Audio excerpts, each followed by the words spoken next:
Wait, that's not ugly. Let me take you back in time.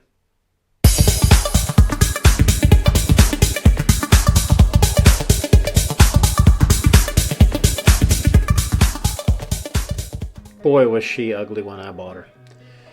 So it's a 2005 Supra 24SSV Launch Gravity Edition, and that is a mouthful.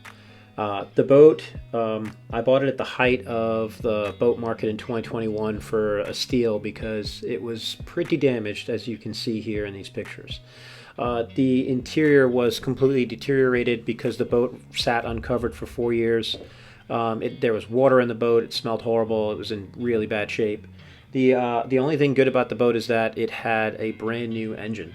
The engine had about 10 or 12 hours, and then the previous owners took the boat out on the lake and proceeded to run into a stump, which ruined the rudder box, ruined the fiberglass that's underneath the boat. It damaged the prop. It damaged the prop shaft and the shaft holder. So all of that stuff had to be repaired. But here you can just see how dirty and bad condition.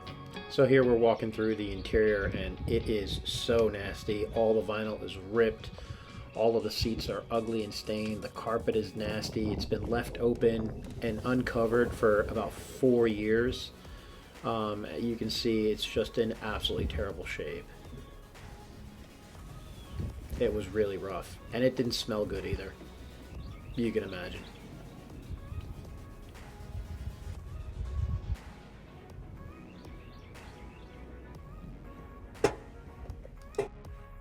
It had a very weak jail audio, stereo speakers up in the towers. It had kicker speakers down in the bottom, and here you can see this is when I bought the boat and brought it home.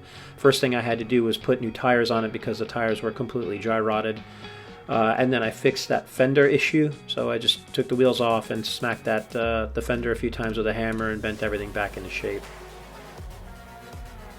I had to fix the trailer head and the trailer wiring, and here you can see the damage that was done underneath the boat to the rudder box. That the previous owner had put a bunch of caulking to try to prevent the water from leaking, but that really didn't help. It was pretty bad. We did take it out while it was in bad shape and it vibrated really hard, and so I knew there was quite a bit wrong with the boat. But I wanted a project and I needed a new boat, so this is what I ended up bringing home.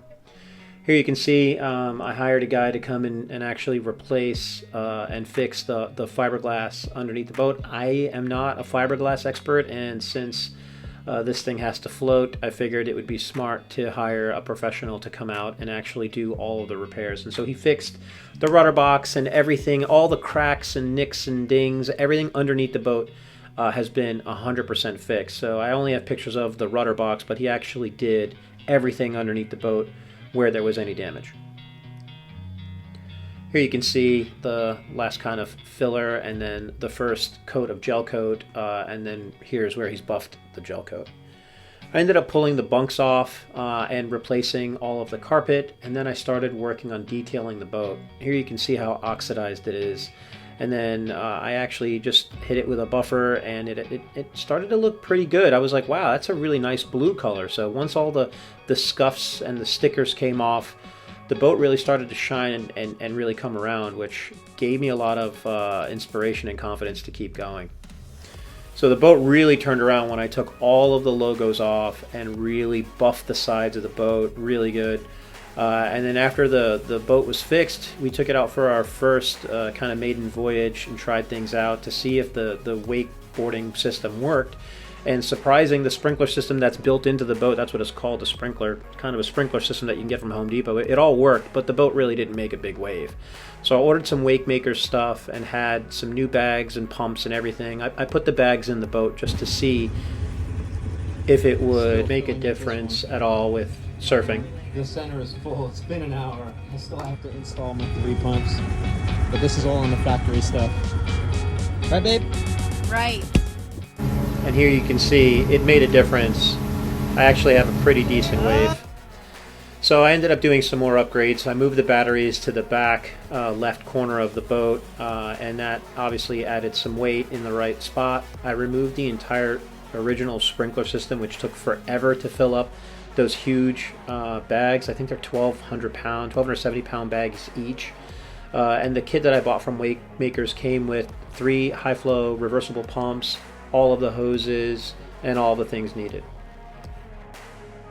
Before taking the boat to the vinyl shop to get the interior redone, I wanted to reconfigure the seating. I didn't like these 2 seats that you're seeing right now where they face the back. I got rid of that entire big fiberglass section and reconfigured the seats so that when it was revinyled, it would all be done right. I also had to buy a mount for the front seat too, the captain's chair. Here you can see the vinyl has all been redone.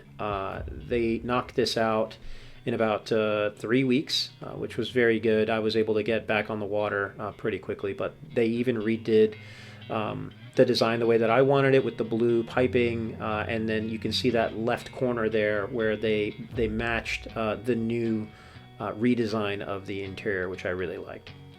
Here's the old stereo. I wanted to upgrade the stereo, but I didn't want to use a single DIN unit. I wanted to use a different unit that didn't really have a CD player or anything like that. So here I had to make my own faceplate for the head unit, which is that Rockville unit I really like. And it went in. Obviously I cleaned up the wires, but this was just for the picture. And then here I drilled a hole through the back of the boat and installed the remote that goes with it as well. Yeah, this right here, what you're seeing, caused quite a stir on the internet. So I wanted my own FAE. I didn't want to pay $600 or $700 for it, so I went to Home Depot or rather was it Lowe's? I went to Lowe's, bought all the right PVC piping, and built this thing myself for about 75 bucks. I took it out and it did really great, and it's still on the boat. It's been on the boat for a year. I haven't had any issues with it. There's no problems, and it works out really well. I wanted to start looking at solutions for installing my wake surfboards and putting them somewhere. I was able to get these 2 pads from Amazon, and then I wanted some additional storage, so I took the original wake boarding forks, took them off of the original mounting plate, and I mounted these surfboard mounts on the boat and on the plate, and it worked out great. I can still flip it around. Well, that's it on the ugliest Supra ever. Hey, if you guys like this video, hit the thumbs up and subscribe for me, will ya? It would mean the world to me. Thanks. I'm gonna leave you with me looking like an idiot.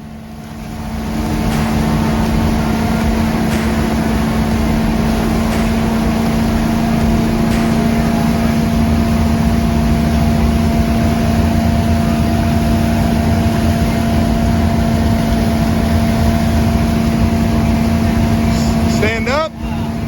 There you go. Yeah. Yeah, true. Woo.